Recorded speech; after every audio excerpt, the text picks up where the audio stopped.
Glória a Deus, mais uma vez, saudamos a todos com a paz do Senhor.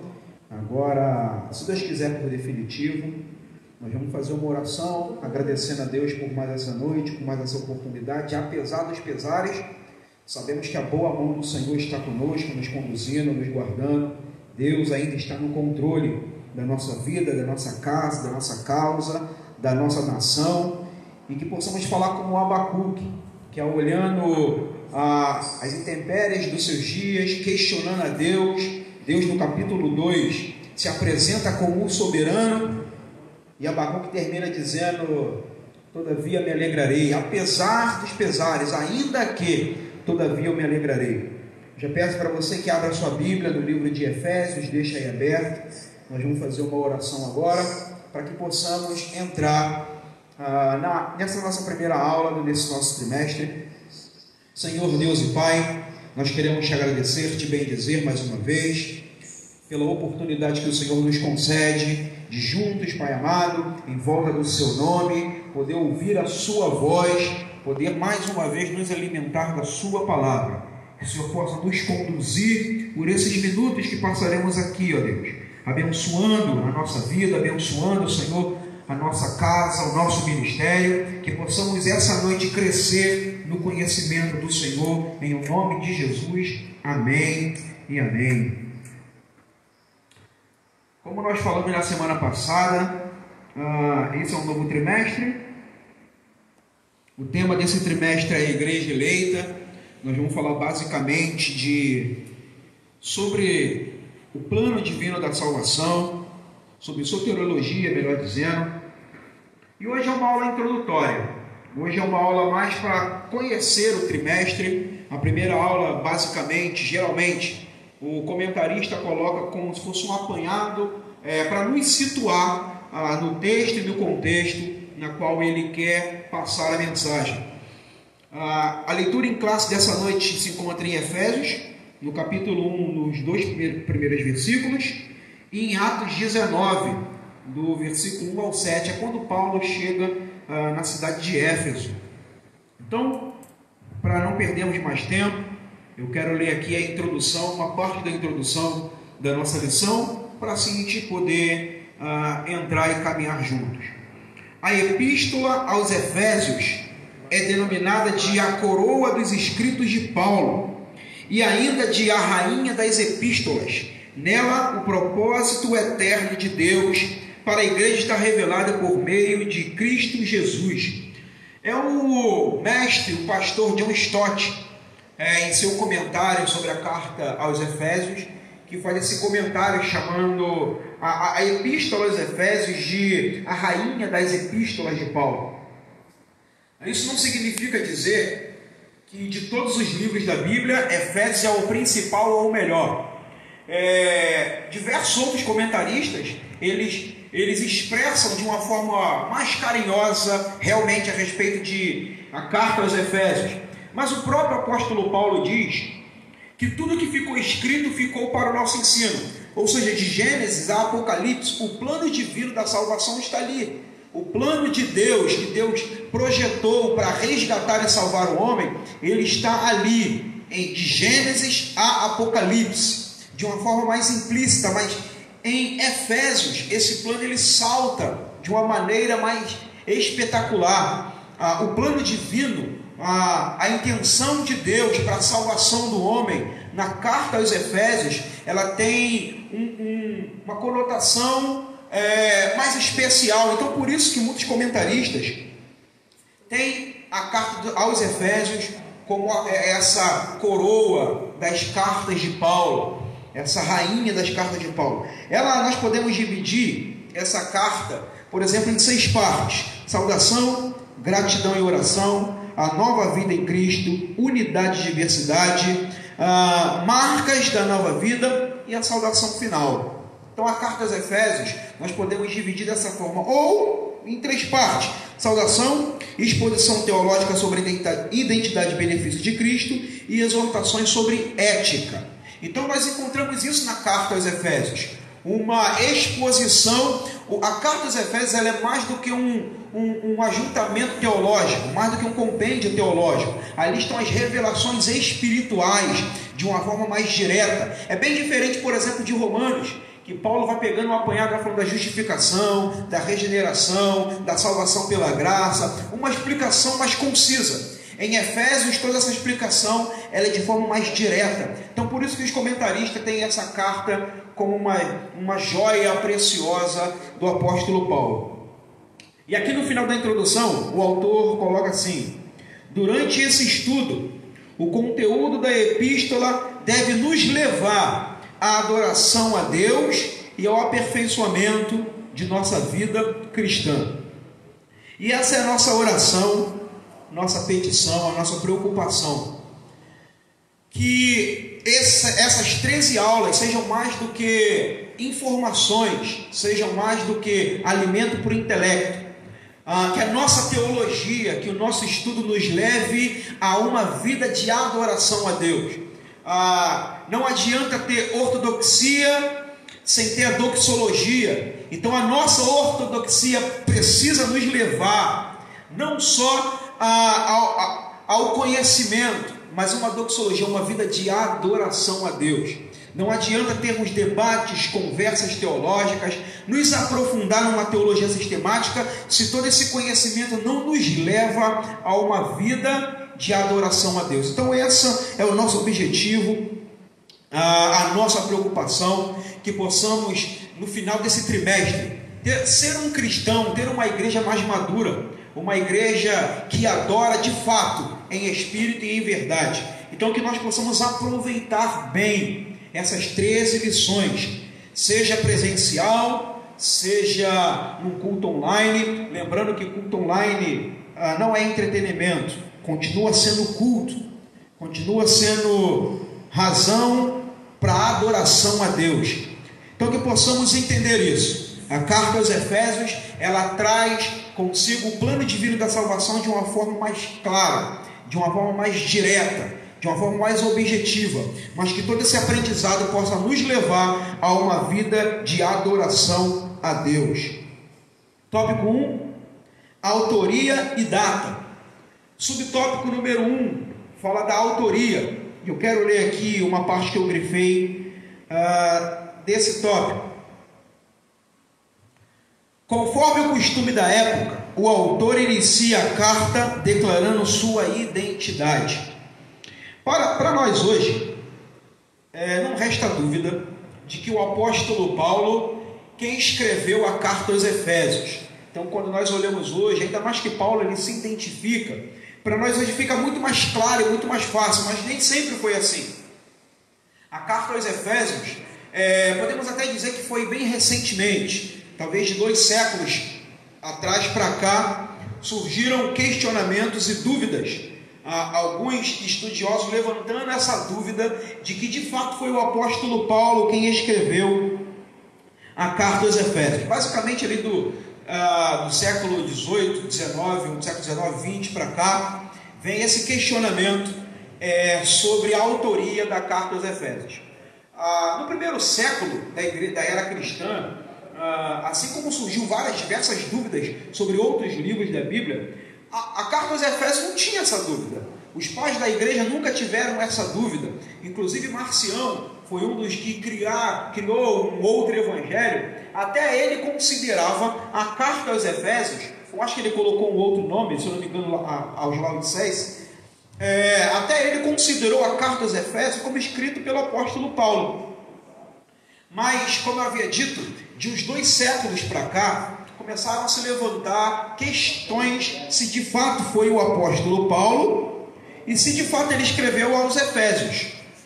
Se eu não me engano, Edgar Johnson foi um dos que escreveu um livro com 21 questões ou 21 teses sobre duvidando se de fato foi o apóstolo Paulo. Então não só ele, como outros homens levantaram essa questão por comparar a escrita, por comparar o que Paulo escreveu aos Romanos, aos Gálatas e principalmente aos Colossenses, com a forma de literatura, de escrita que contém aos Efésios. Então muitos deles chegaram a uma conclusão ou uma conclusão parcial de que foi um seguidor de Paulo, de que foi um seguidor simpatizante do apóstolo Paulo, que escreveu a carta aos Efésios e colocou o nome de Paulo. Alguns dizem que era um compêndio das cartas de Paulo, e a carta aos Efésios era como se fosse uma introdução desse compêndio, mas não há dado histórico nenhum a respeito disso. É tudo especulação. Então não há comprovação histórica nenhuma a respeito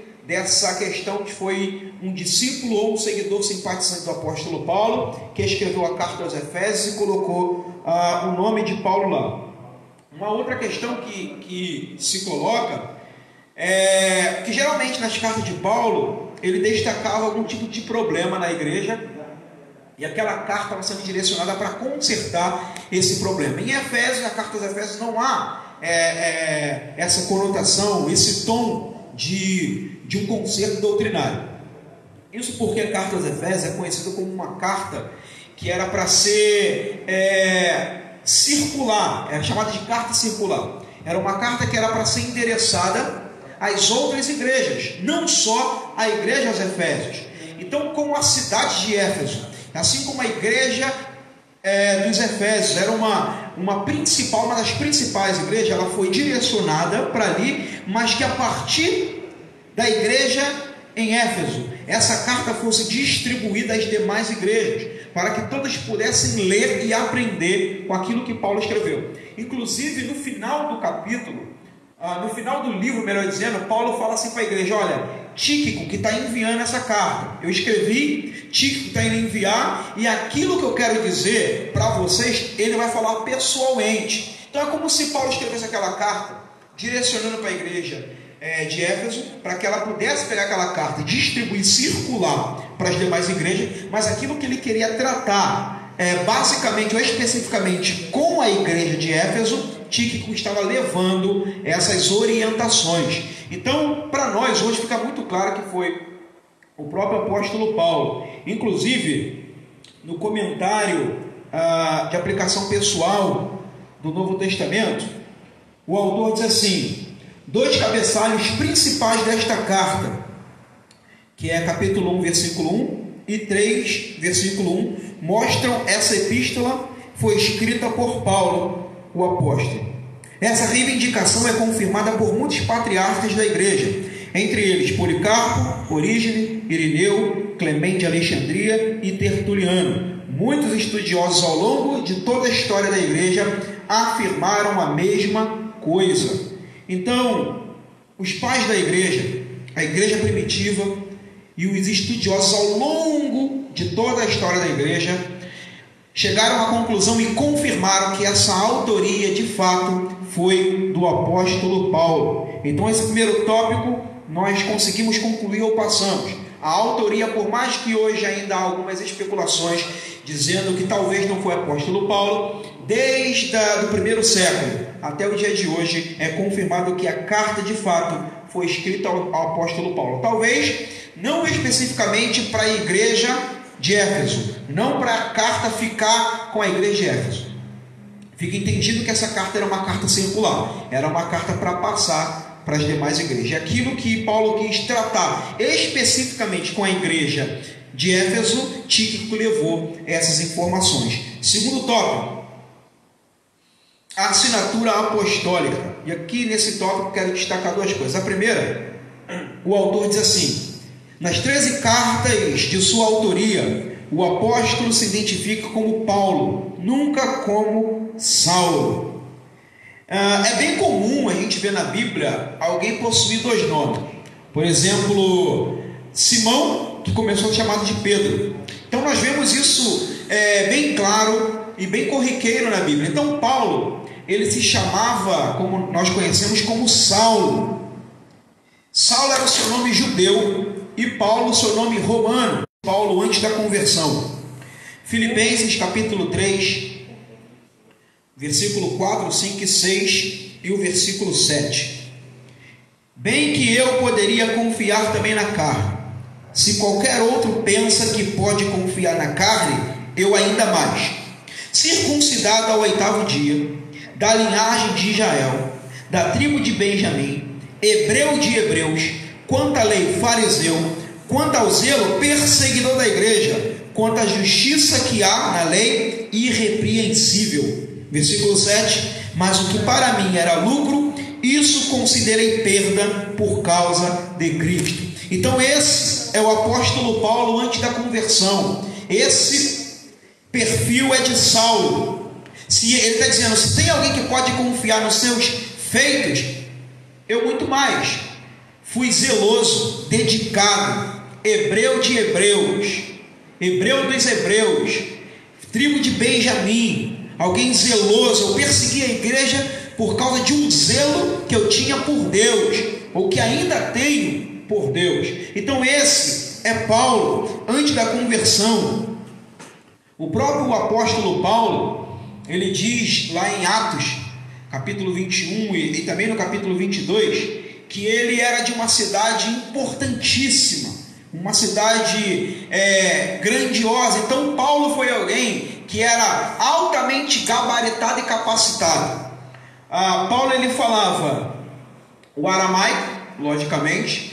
Paulo também conhecia bem grego, e Paulo também conhecia a cultura e o idioma romano, porque Paulo, esse nome Paulo, era de um cidadão romano, porque Paulo nasceu na cidade de Tarso, da Cilícia, e na época do imperador Júlio César ele concedeu à cidade de Tarso de Cilícia, como diversas outras cidades, o direito de ser uma província romana. Então seus moradores tinham o direito de ser cidadão romano. Então Paulo aproveitou essa oportunidade, se tornou um cidadão romano. Então Paulo tinha essa cidadania romana, era judeu, mas tinha essa cidadania romana. Os irmãos vão lembrar do episódio em Filipos, quando ele é preso, ele é espancado juntamente com Silas, e no outro dia, quando vão até ele para julgá-lo, ele fala: olha, eu sou romano. E por ser romano, eles soltaram Paulo. Então Paulo tinha toda essa liberdade concedida na época que o imperador Júlio César concedeu às cidades. Então a cidade de Paulo se tornou uma província romana, e Saulo começou a se identificar como Paulo. Talvez, como o autor coloca aqui na lição, ele diz assim: provavelmente por considerar o nome mais apropriado para evangelizar o mundo gentílico. Então talvez para ter um acesso melhor, uma porta melhor para anunciar, ele preferiu usar o nome Paulo ao invés do nome Saulo. Aí o autor termina esse tópico dizendo assim: outro detalhe relevante é a reivindicação de sua autoria apostólica, melhor dizendo, de sua autoridade apostólica, com a ressalva pela vontade de Deus, isto é, não escolhido por homens. Então Paulo, toda vez que ele se apresentava, ele dizia que ele era Paulo, o apóstolo. Isso não é uma auto-exaltação, uma auto-glorificação. Quando Paulo ele se identifica como o apóstolo, ele não está trazendo para si, chamando para si olhares, vamos dizer assim, os flashes, para dizer eu sou o apóstolo. Paulo, ao se identificar dessa forma, ele não queria chamar a atenção. Paulo, ele nunca reivindicou o direito de ser chamado, por exemplo, 13º apóstolo. Quando Paulo ele se apresenta como apóstolo, é uma defesa do seu apostolado. O apóstolo Paulo ele foi muito perseguido, muito combatido com essa questão de ser chamado ou não apóstolo. Muitas pessoas combateram a vida de Paulo com essa questão. Quando Paulo escreve em 1 Coríntios capítulo 15, ali ele está fazendo uma exposição da ressurreição de Cristo Jesus, e aqueles que creem em Cristo Jesus irão ressuscitar. Paulo ele diz no versículo 8, se eu não me engano, que Jesus apareceu para 500 pessoas, apareceu para os apóstolos, e ele fala assim: e depois para mim, como um nascido fora do tempo. Então Paulo se inclui também como um apóstolo, mas aí ele conclui dizendo: e eu nem era para ser chamado apóstolo, porque eu persegui a igreja de Cristo, mas sou o que sou pela graça, e essa graça não ficará em vão. E ele diz: e eu trabalhei mais do que eles. Então Paulo, quando ele se identifica e se apresenta como apóstolo, repito, não é uma autoglorificação, é uma defesa do seu chamado. Paulo não andou com Cristo como os outros, mas Paulo o viu ressurreto também, e Paulo foi chamado para pregar aos gentios. Então Paulo sempre defende o seu apostolado. Em 2 Coríntios, capítulo 10, eu quero ler aqui especificamente o versículo 10. 2 Coríntios, capítulo 10, versículo 10. Esse capítulo é Paulo defendendo a sua autoridade apostólica. O pastor Elianai Cabral, ele tem inclusive um livro chamado A Defesa do Apóstolo Paulo, e é basicamente um livro baseado em 2 Coríntios, onde Paulo ali ele faz a defesa do seu apostolado. E nesse capítulo 10, no versículo 10, ele fala assim: as cartas com efeito, dizem, são graves e fortes, mas a presença pessoal dela é fraca e a palavra desprezível. Então as pessoas olhavam para Paulo e desdenhavam, falavam, na carta ele é até assim, mas pessoalmente ele não é essas coisas.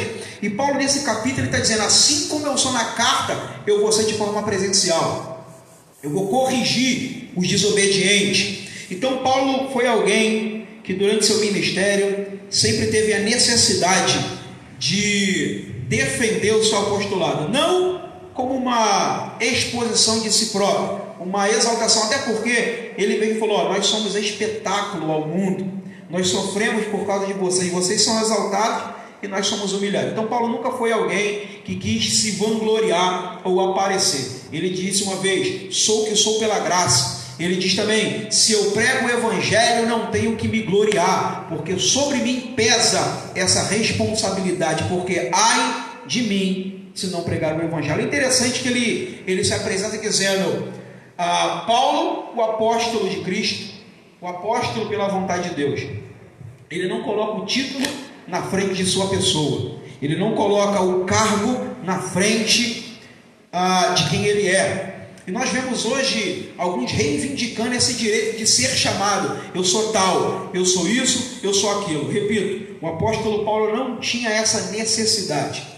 Ao reivindicar esse direito de apóstolo, era para fazer uma defesa contra ataques de seus adversários, principalmente judeus, aqueles que diziam que Paulo estava pervertendo a lei de Moisés, pervertendo a antiga aliança. Como Paulo está trazendo uma nova aliança, muitos deles questionavam essa autoridade de Paulo. Então Paulo se apresenta dessa forma para defender o seu apostolado. Então a autoria foi de Paulo, da carta aos Efésios, e essa assinatura apostólica. Tópico 3, uma epístola da prisão. O tópico 4 vai falar sobre a data. Quando a gente conseguir definir essa epístola da prisão, automaticamente nós vamos definir a data. Então eu quero juntar esses dois tópicos. Uma epístola da prisão e data. Tópico 3 e o tópico 4. O tópico 3 fala assim: a epístola foi escrita no período em que Paulo se encontrava preso. Então nós vamos ver que ao longo da carta, Paulo ele sempre vai dizer assim, o embaixador em cadeias, o prisioneiro do Senhor. Então Paulo está se identificando na carta como alguém que está preso. Então a carta fica subentendida que foi uma carta escrita da prisão.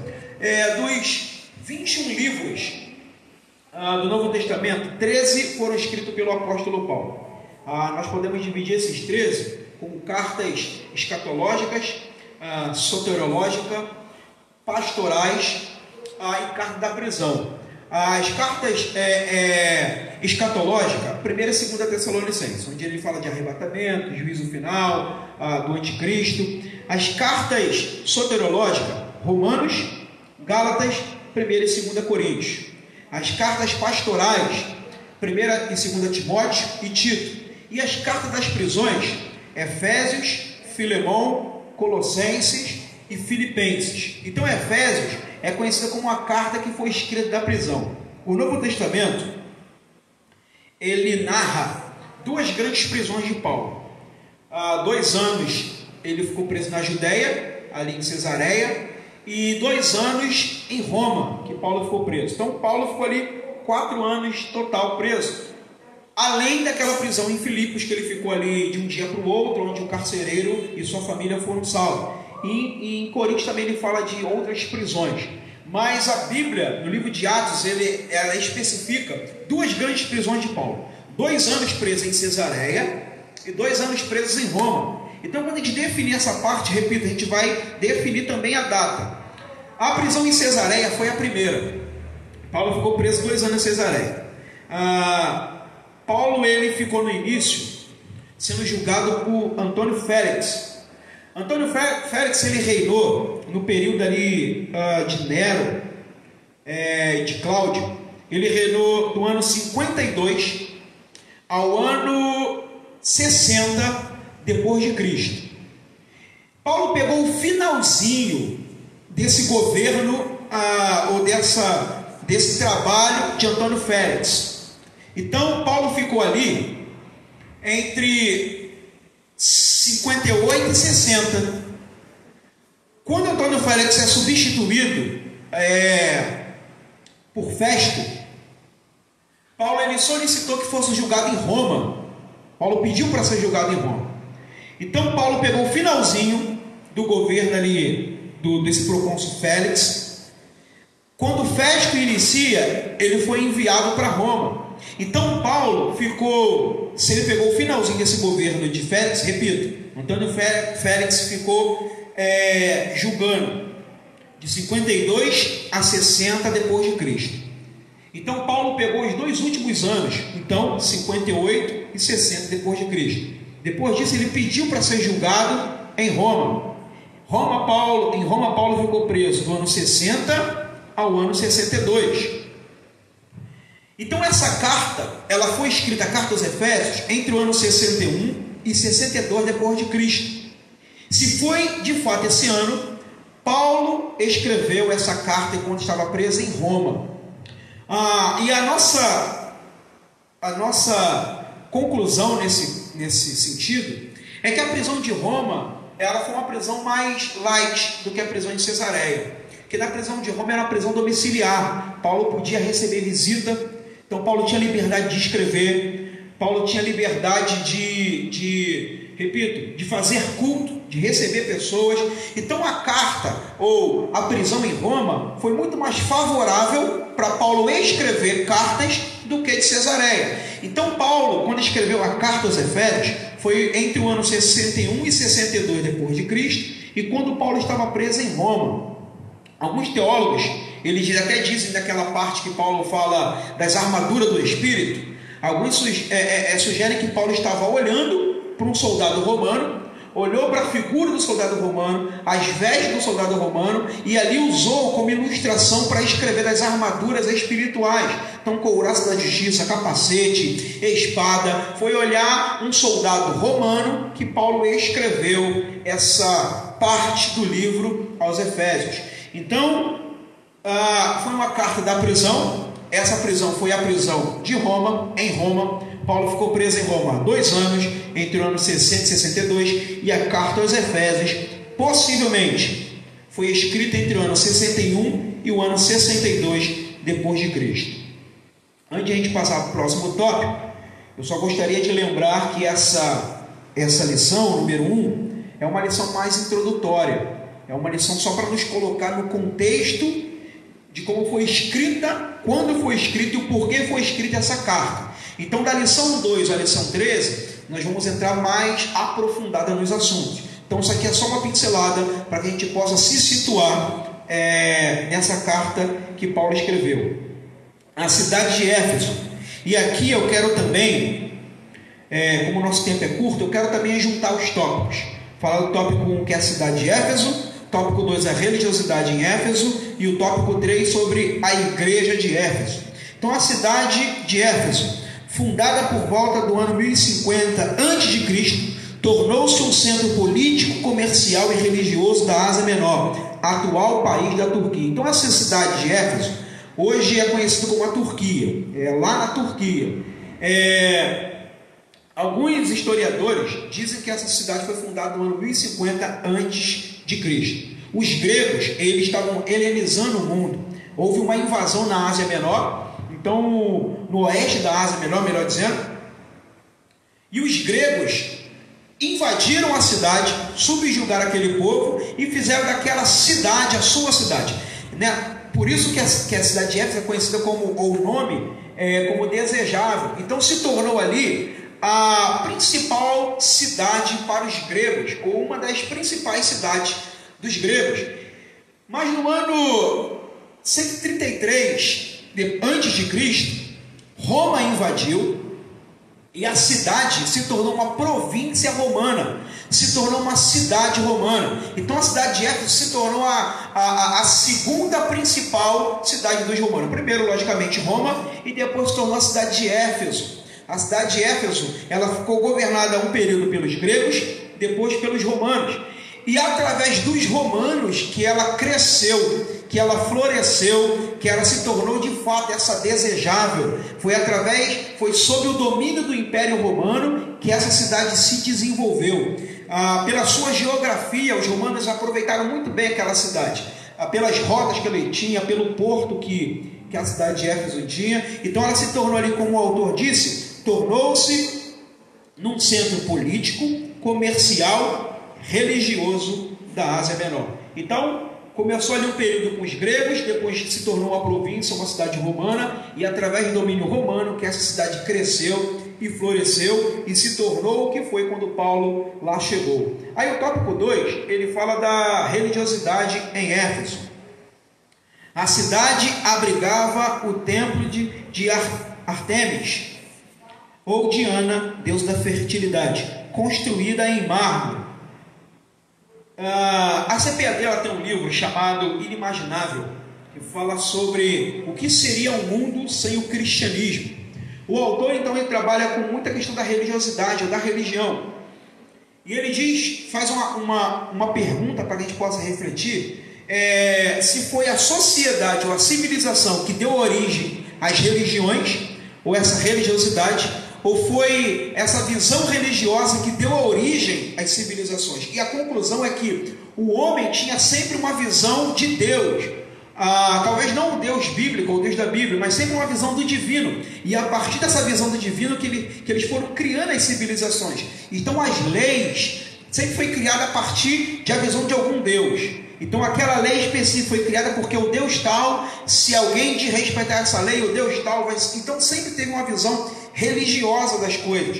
Não há nenhuma sociedade, todos os sociólogos concordam que não há nenhuma sociedade que não tenha uma visão religiosa. Sempre tem uma visão religiosa. E essa religiosidade, essa visão religiosa da comunidade, ela que dita essa regra moral, essa regra de ética, de prática. Então a cidade de Éfeso também é uma cidade muito religiosa, supersticiosa. A religião ali, ela ditava como era o dia a dia daquele povo. Como nós falamos, a cidade primeiro foi governada pelos gregos, depois pelos romanos.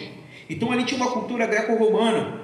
Então a sua religiosidade refletia ambas as culturas. Por exemplo, o autor diz aqui sobre esse templo de Artemis ou da Diana. Artemis era a deusa para os gregos e Diana para os romanos. É a mesma entidade, é o mesmo demônio, mas para os gregos era Artemis, para os romanos era Diana.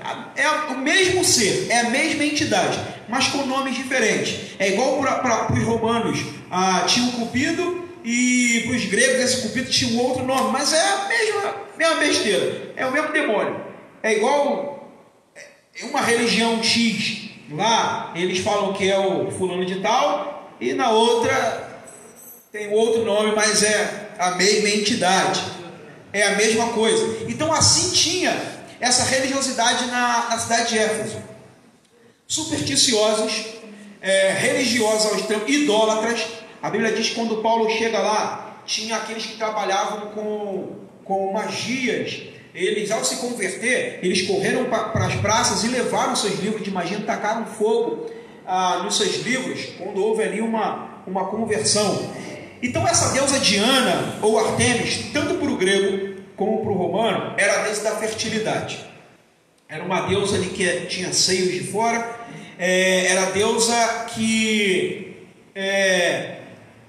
cuidava da questão de parto, de fertilidade, E o detalhe principal que tinha, é que tinha ali as sacerdotisas, ou as profetisas dessa deusa, e uma das formas de cultuar era por relação sexual. As pessoas tinham relações sexuais com essas sacerdotisas, com essas profetisas da deusa Diana. Havia muita bebidas e tal, uma orgia. Então a cidade de Éfeso, ela tinha na sua cultura toda essa prostituição, superstição, religiosidade, tudo ali herdada pela cultura dos gregos e dos romanos. Então quando o apóstolo Paulo chega, e aqui entra o terceiro tópico, a igreja de Éfeso, e aqui nós entramos no terceiro tópico. Quando Paulo chega, Paulo encontra essa realidade, uma sociedade relativizada, secularizada, onde o hedonismo ele era predominante. Quando Paulo chega, ele encontra ali alguns discípulos, 12 para ser exato, discípulos de Apolo. E Paulo pergunta: vocês já são batizados do Espírito Santo? Eles nem sabiam que existia o Espírito Santo, são batizados no batismo de João, ou seja, batismo nas águas. E ali Paulo os batiza, ora, e eles são batizados pelo Espírito Santo. Então Paulo, juntamente com esses discípulos, começam a entrar nas sinagogas e ali debater com os judeus. Paulo não teve muito sucesso, então aluga ali um espaço e com esses discípulos começa a fundar a igreja de Éfeso. Com esses poucos discípulos convertidos, cheios do Espírito Santo, homens capazes e firmes na palavra, porque eram discípulos de Apolo, um homem muito inteligente. Então, a partir desses homens que nasceu a igreja de Éfeso, uma igreja com poucos homens, mas cheia do Espírito Santo, que ali trouxe um grande avivamento para aquela cidade. E nós, irmãos, não estamos vivendo de forma diferente dessa cidade de Éfeso. Hoje nós vivemos numa sociedade idólatra, pecaminosa, pervertida. A religiosidade ela tem crescido. Século passado, no período da modernidade, a razão que ditava a regra. Tudo era por meio da razão. Então, eram as nações secularizadas. A pós-modernidade trouxe de volta essa questão do divino, do espiritual. Porém, religião sem verdade só leva ao inferno. Então tem crescido o número de religiosidade, tem crescido o número de espiritualidade. As religiões orientais, o budismo, yoga, todas essas coisas, ela tem crescido muito no Ocidente, mas são religiões sem verdade, ou seja, é um tipo de espiritualidade vazia. Assim estava a cidade de Éfeso: espiritualidade vazia, religiosidade sem a verdade, a pecaminosidade, e assim se encontra a nossa sociedade. Ali houve em Éfeso um avivamento, mas esse avivamento começou com a igreja. Quando a igreja foi fundada de forma avivada, ela conseguiu impactar o mundo. E se quisermos também trazer um avivamento para a nossa geração, para a nossa sociedade, o avivamento começa em nós. O avivamento começa pela igreja. O avivamento começa por discípulos cheios do Espírito Santo. Repito, Paulo chegou para esses discípulos, eles nem conheciam o Espírito Santo, e a partir daquele momento, ao conhecer, ao se achegar perto, avivaram toda uma cidade. E assim precisamos ser, nos achegar próximo ao Espírito Santo. Gordon Fee, no seu livro falando sobre Paulo, o Espírito e o povo de Deus, ele fala que o Espírito Santo era uma presença capacitadora para a igreja primitiva, e essa presença resultava em testemunhos, dons e frutos. E se quisermos conversão em nossos cultos, o Espírito Santo precisa tomar o primeiro lugar. E para terminar, os dois últimos tópicos falam sobre o propósito e a mensagem. Eu termino por aqui, eu não vou citar esses tópicos, porque são tópicos que vão se repetir ao longo de todo o trimestre. Da aula 2 até a aula 3, nós vamos ouvir sobre esse propósito e sobre a mensagem. E a mensagem ela precisa ser pregada, independentemente se os efésios da nossa geração vão concordar, gostar ou não. Nós precisamos pregar essa verdade, que religiosidade e espiritualidade sem a verdade da palavra é uma religiosidade vazia. É o que o apóstolo Paulo vai falar, que é um sino que bate, mas não há nenhum valor. E a conclusão diz: a epístola revela um elaborado resumo da salvação e suas implicações para a vida cristã. Seu conteúdo recorda o favor imerecido que recebemos gratuitamente da parte de Deus. Suas exortações nos impelem a viver em santidade e, alicerçados em Cristo, a cabeça da igreja, a batalhar contra as forças das trevas. Então essa foi a lição 1. Que o Espírito Santo possa falar melhor aos nossos corações. Leia, estude a carta aos Efésios, Atos capítulo 19, é quando Paulo chega nessa cidade e ali levanta essa igreja, e que ao longo dessas terças-feiras possamos de fato nos alimentar e crescer na graça e no conhecimento do Senhor, nos achegando a mais ao Espírito Santo, que possamos nos avivar para avivar os Efésios da nossa geração. Vamos fazer agora uma oração, feche seus olhos. Após a oração, está terminada mais uma terça-feira, mais uma aula. Se não tiver alguma dúvida, alguma questão, pode colocar aí no nosso grupo da igreja. Nós queremos agradecer a participação, a presença dos irmãos, agradecer a colaboração, e em especial também ao nosso pastor, que nos deu essa liberdade, essa oportunidade que aqui estivermos. Então que Deus possa nos abençoar. Senhor Deus e Pai, nós queremos mais uma vez te agradecer, te bendizer pela oportunidade, por esses minutos que passamos aqui na sua casa. Deus, que seja um tempo proveitoso para a sua igreja, que possamos de fato crescer, Pai amado, na graça e no conhecimento. Como o próprio apóstolo Paulo disse aos Efésios, que não sejamos mais como meninos, agitados de um lado para o outro e levados pelo vento de doutrina, que possamos nos alicerçar mais na sua palavra, nos avivar para avivar os Efésios da nossa geração. Em nome de Jesus, Senhor, abençoa-nos. Guarda a nossa família para a glória do teu nome. Nos dê uma noite abençoada e reivindicamos o direito de dormir em paz. Citamos o que disse o salmista: em paz me deito e pego no sono, porque tu, Senhor, me fazes repousar. Nos dê uma noite em paz para a glória do teu nome, em nome de Jesus. Amém e amém. Glória a Deus.